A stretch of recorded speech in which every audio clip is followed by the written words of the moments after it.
So, continuing with the lecture on transducers, we will today try to cover intermediate modifying device. So, we saw very clearly there is a primary device, then we had an intermediate device, intermediate we had, and then we had the final or secondary device or final. So, here basically the primary signal will be recorded, then this will be converted into such a form such that the output can read it. Today predominantly what we use, we always try to have a electrical output. So, as far as electrical output, we look forward for voltage. So, this voltage can be easily taken back for a feedback control, and the process can be controlled.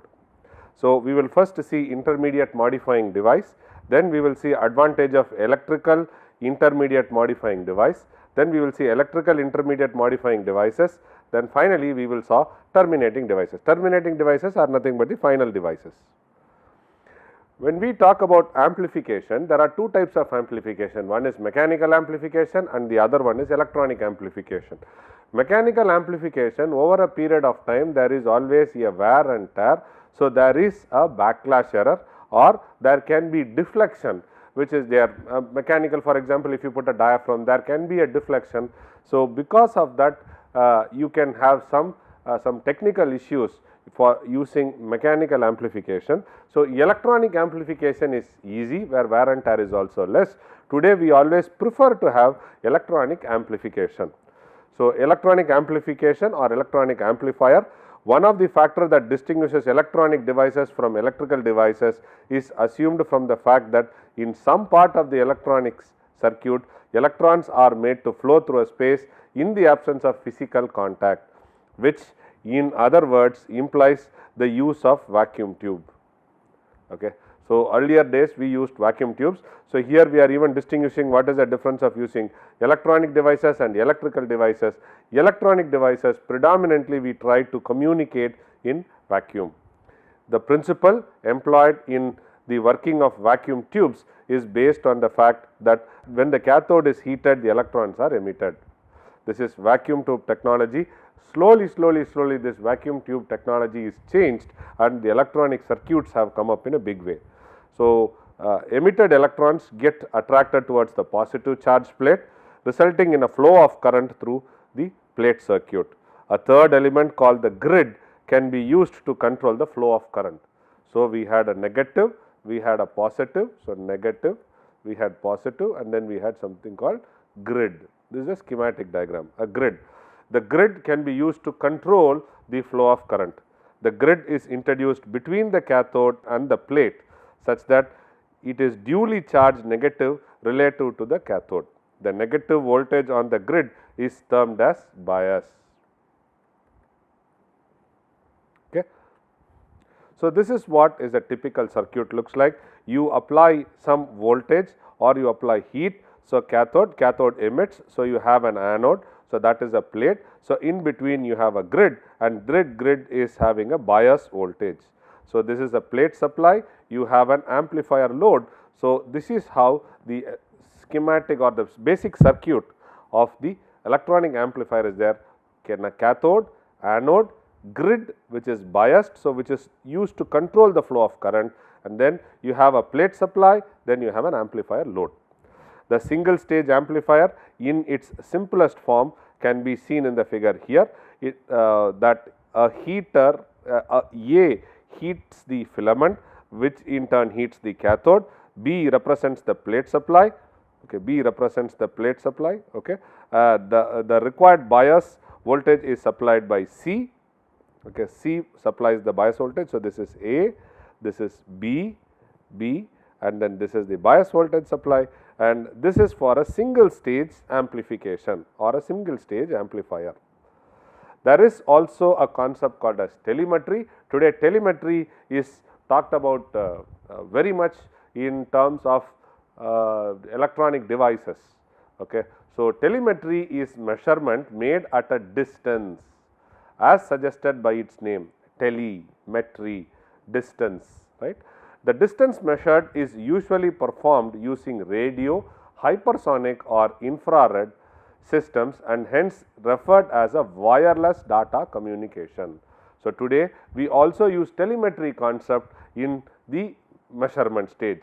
So, a measured quantity is there and this is a primary detector, then we have a telemetry transmitter and then we have a telemetry channel, then telemetry receiver and finally you get a display. So, this entire thing is called as an intermediate phase. Okay, intermediate phase. This is converting the primary to secondary. In between it does some changes such that it tries to convert whatever is a primary reduction to the secondary reduction such that it can be recorded or visualized. Okay. Telemetry is wireless. So, today we are using infrared imaging, we are using radio and hypersonic for communication. Okay. The pulsed code modulation PCM is preferred telemetry format as it has many advantages such as multiple data handling, integration of digital data, improved accuracy and noise reduction as compared to pulsed amplitude modulator. Pulsed amplitude modulator. Okay. So, these are some of the techniques. Pulsed code modulation and pulse amplitude modulation are two different types and pulsed code modulation. So, basically what are we trying to say is these are pulses. Okay, if you can directly amplify, you will have the noise which are getting integrated. You convert it into a pulse code modulation. So, you will have many datas you can handle at a given point. A telemetering system normally uses a subcarrier oscillator. The information transmitted through various oscillator is processed at receiving station. So, if you see here, it is receiving station. Okay. So, if you cannot visualize, it is something like your radio station. You have a radio station you have multiple FMs, right, FM1, FM2, FM3, right, and then when you have this is a station and when you have a receiver, we try to receive set frequencies and we can jump from one frequency to another frequency and start getting. So, you can have datas which is multiple datas handled at the receiving end. So, the information transmitted through various SCOs oscillators is processed at the receiving station. The various subcarrier frequencies are segregated and decoded by employing a decommutator, demultiplexer or a discriminating circuit. So, what we are trying to say is you have a bundle of data which is coming. So, this data is now discretized and then this discretized data is coded and then you communicate. After it is communicated, when you receive it, all these things are, this is coded and then here you decode it and then you start using the data. The segregated signal, the separated signals are distinguished to appropriate output channels. It is important to note the information or the test data acquired is first recorded so that they are not lost. Further, it is very much essential to synchronize the information that is coming out of the multiplexer exactly with the decommutator, since the time division multiplexing is employed while collecting the data which is based on the precise timing. So, what are we trying to do? If you go back to this, you will understand measured can be mechanical or see now I will tell you the research which I am also trying to do. We have drilling machine, so we measure the forces. So, what do we measure? We measure voltage. Okay. Now, the interesting problem is if I have a wire to communicate, for example, in drilling I put my dynamometer on the spindle and the spindle records the forces, that is thrust and torque, and if there is a wire, the wire will get entangled. So, now what we do is we try to communicate the signal whatever has got acquired on in the dynamometer, it is transmitted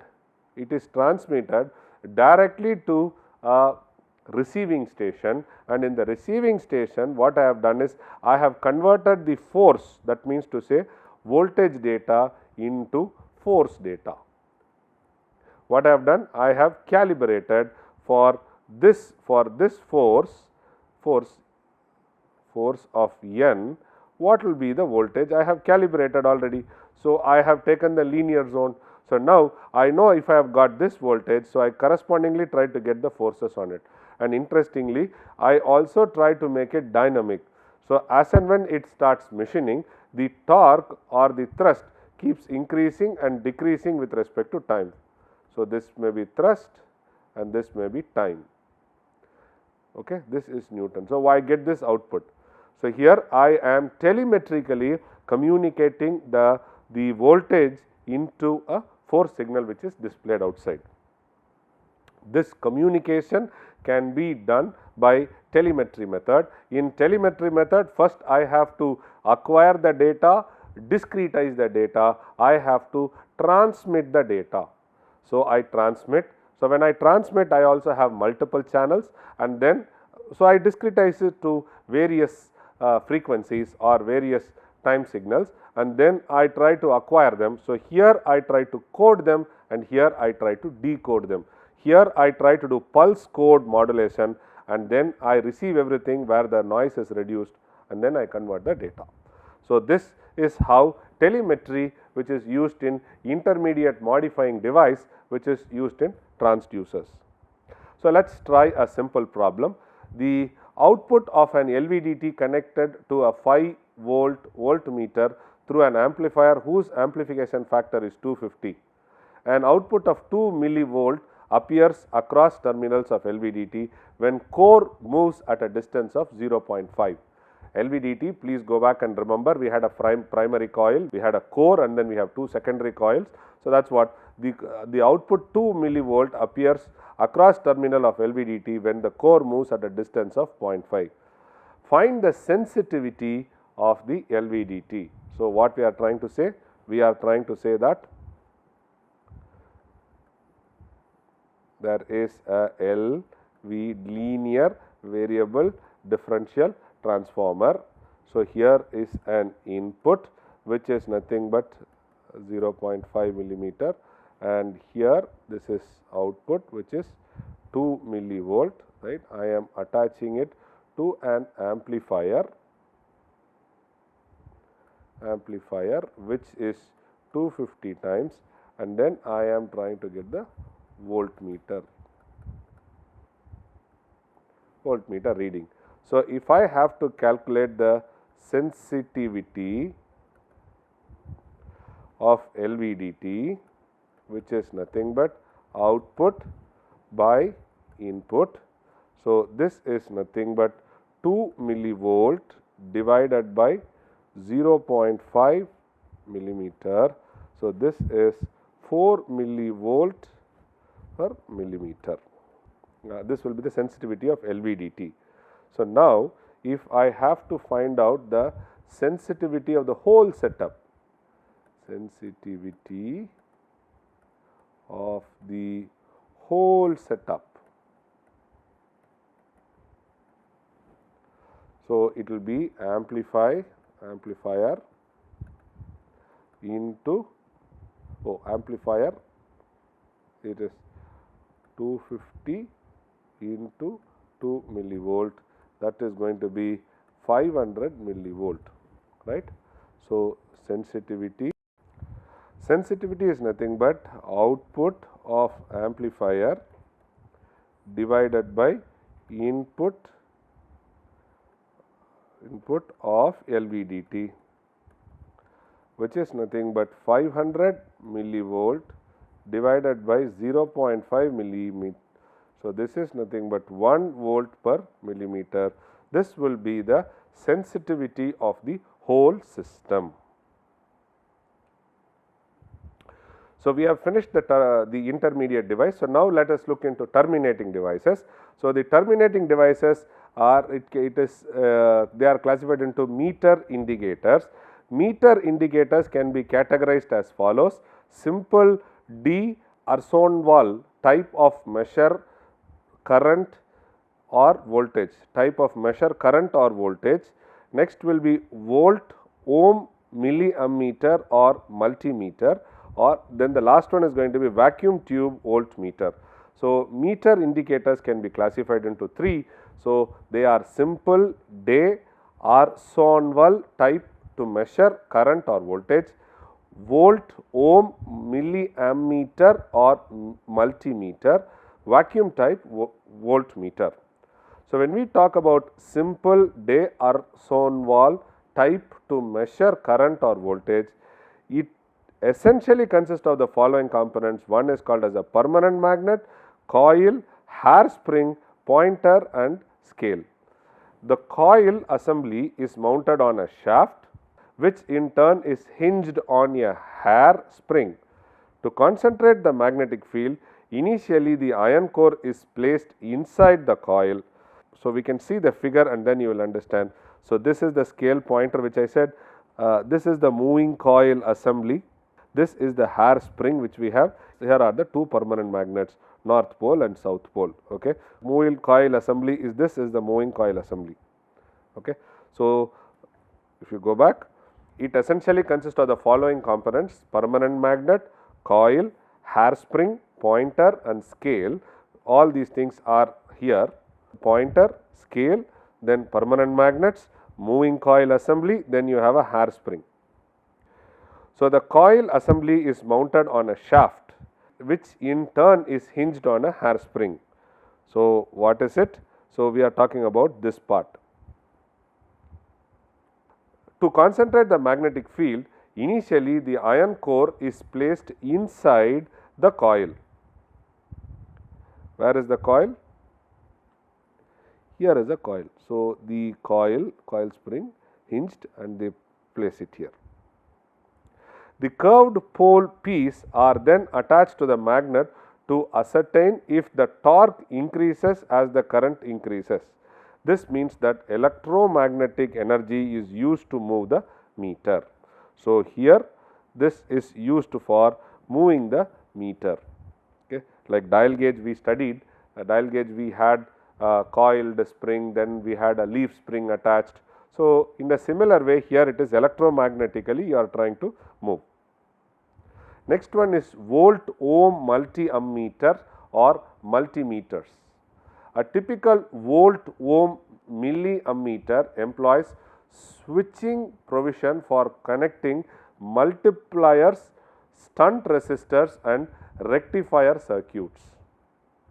The current flowing through the resistor can easily be determined by switching over to the ohm meter function, wherein the leads can be connected to the unknown resistance that causes the meter movement. The advantage is that the direct measurement is possible since the current flow indication is calibrated in terms of resistance. You can call it as Volt-Ohm-Milliammeter or it is otherwise called as multimeter. Multimeter is you have two probes. These two probes are put into the socket for connecting multipliers, shunt resistors and rectifiers. You can connect it and then what we do is we try to measure the output. So, the advantage is it directly gives the measurement.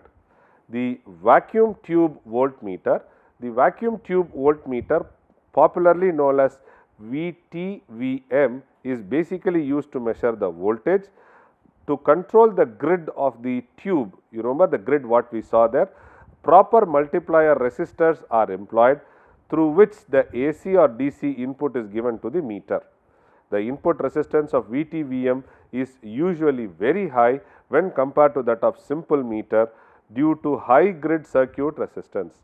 This minimizes the loading of the signal source. So, now let us try one more simple question.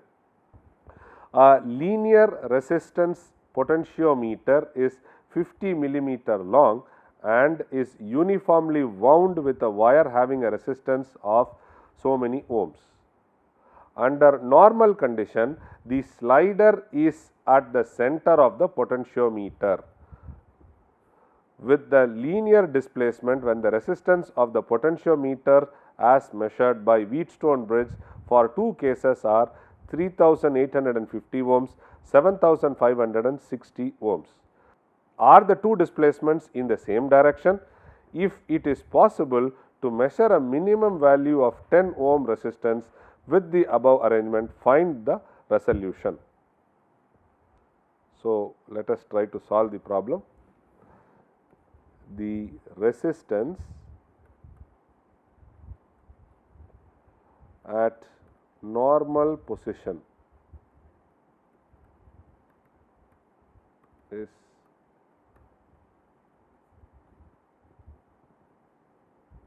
which is 5000 ohms. So, the resistance of potentiometer per unit length is equal to 10,000 divided by 50, which is 200 ohm per millimeter. First, what are we asking? We are trying to find out change of resistance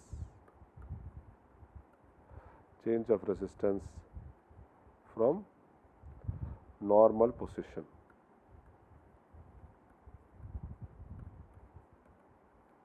Which is nothing but 5000 minus 3850 gives you 1150 ohms. Change of resistance from normal position. Therefore, displacement of slider from its normal position is going to be 1150 divided by 200, which is nothing but 5.75 millimeter. If you want to have this resistance measured, this is the displacement you have. Second thing, displacement is going to be 7560 minus 5000 divided by 200, which is going to be 12.8 millimeter. So, the resolution is going to be minimum into 1 by 200, that is 0.05 millimeter. So, we have found out the resolution, we have also found out the displacement. Okay. So, CRO, cathode ray, which is also an output device wherein which you can monitor. So, you can monitor through coil, simple coil output with a pointer, you can measure it with a multimeter, then you can measure it with a vacuum tube, you can also measure it with CRO, cathode ray oscilloscope. A CRO is a voltage sensitive device that is used to view, measure and analyze waveform. Its advantage is that a beam of electron with low inertial strikes the fluorescent screen, generates an image that can rapidly change with varying voltage input to the system. The CRT is the basic function unit of CRO. Cathode ray tube is the basic function of a CRO. Electron gun assembly comprising a heater, cathode, control grid and accelerating anodes are there. When the cathode is heated, if you go back and see cathode heating, anode there, grid are generated. The accelerated anodes, which are positively charged, provides the necessary striking voltage to the emitted electron stream.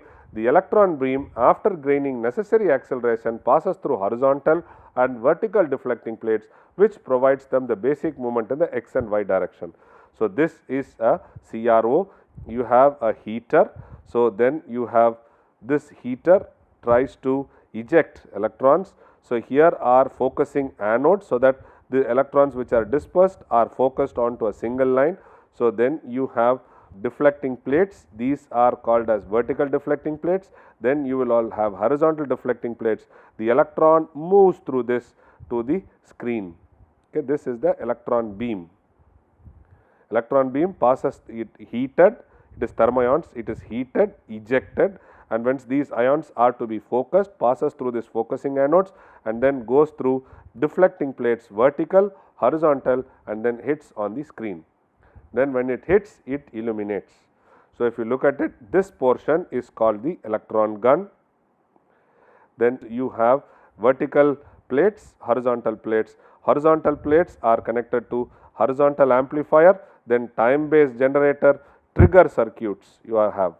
Okay. When you look at the horizontal amplifier, you also have vertical amplifier, you also have delay lines.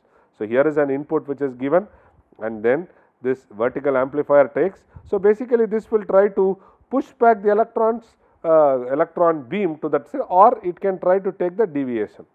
Then here delay line. So, this is given as inputs. So, heating, focusing, vertical plates, horizontal plates, screen illumination happens. So, this is the schematic diagram of a CRO. So, a CRO will have a CRT. So, it is high voltage supply, low voltage supply to the circuit. This is how the electron works, the gun works, electron gun. The same electron gun is used for your scanning electron microscope, scanning electron microscope, almost the same thing. The only thing is you will have the gun will the electron beam will have higher currents. If you want to go on the higher side, you can also use it for electron beam machining or welding. We use the same electron gun source. The only thing is the energy which is there in the electrons are higher. Okay. So, this is the display. So, terminating device, these are the displaying devices. Unique feature of a CRO.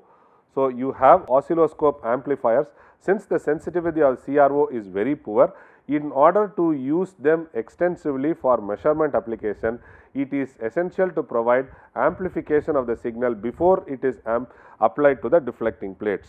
So, that is why we have a amplifier, vertical amplifiers. In fact, many CROs are equipped with both DC and AC amplification for both vertical and horizontal plates. Synchronization.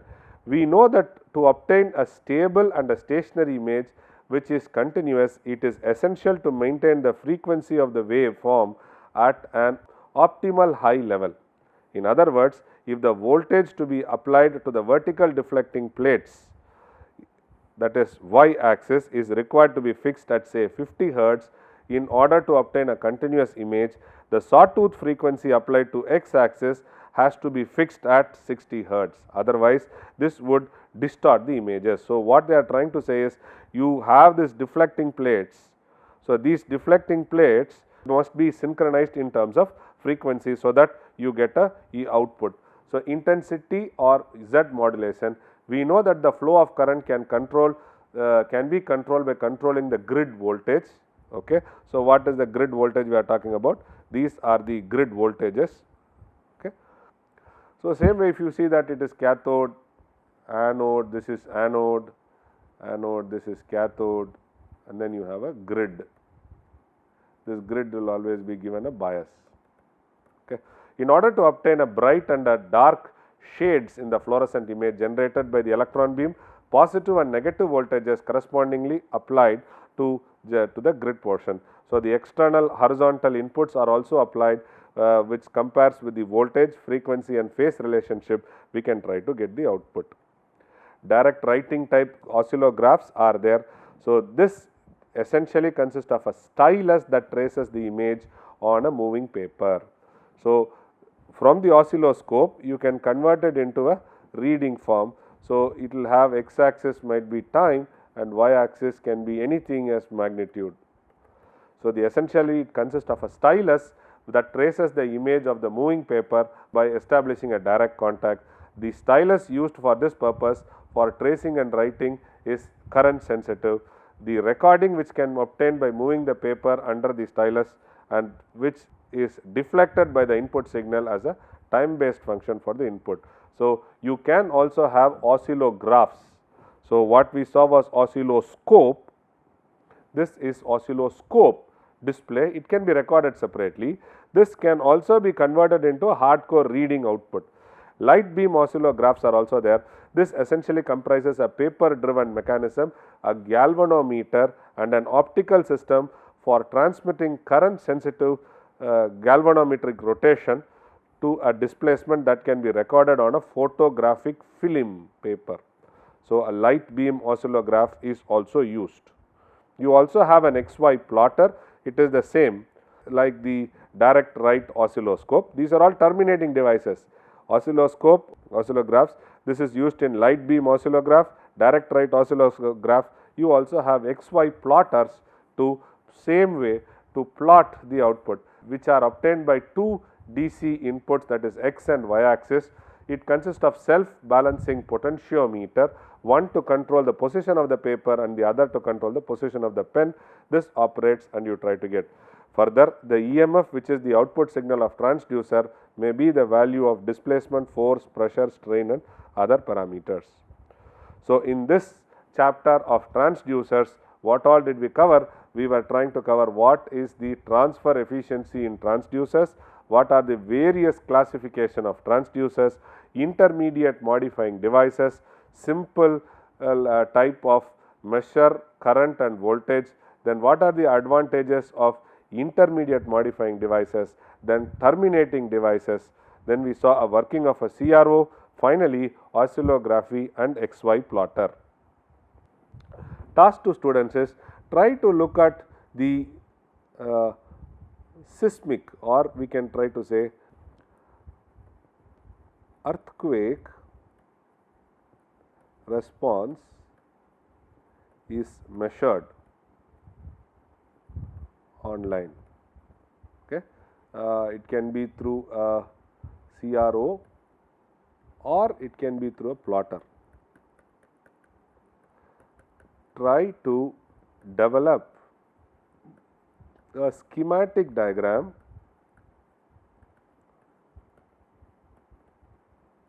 for this application. So, how do they do it, right? So, for example, they do it on a richer scales and then they also do it with respect to time. So, please understand what do they measure. First you should understand that, and then how it is intermediately getting transferred. Finally, what is the display you see and how is the display in terms of plotter.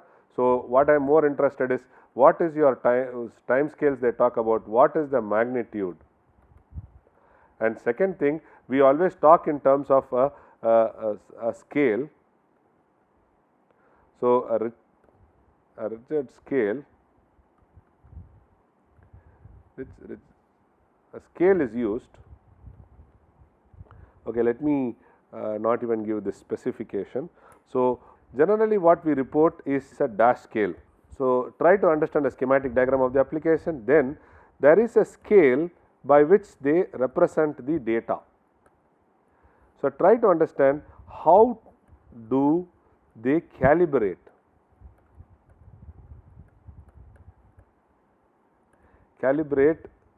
the data to scale and report in scale.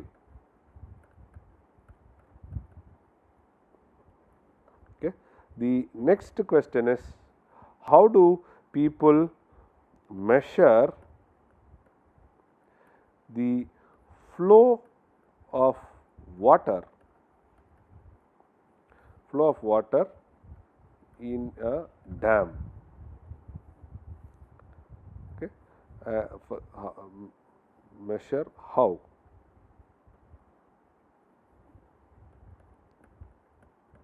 How do you measure the flow of water in a dam?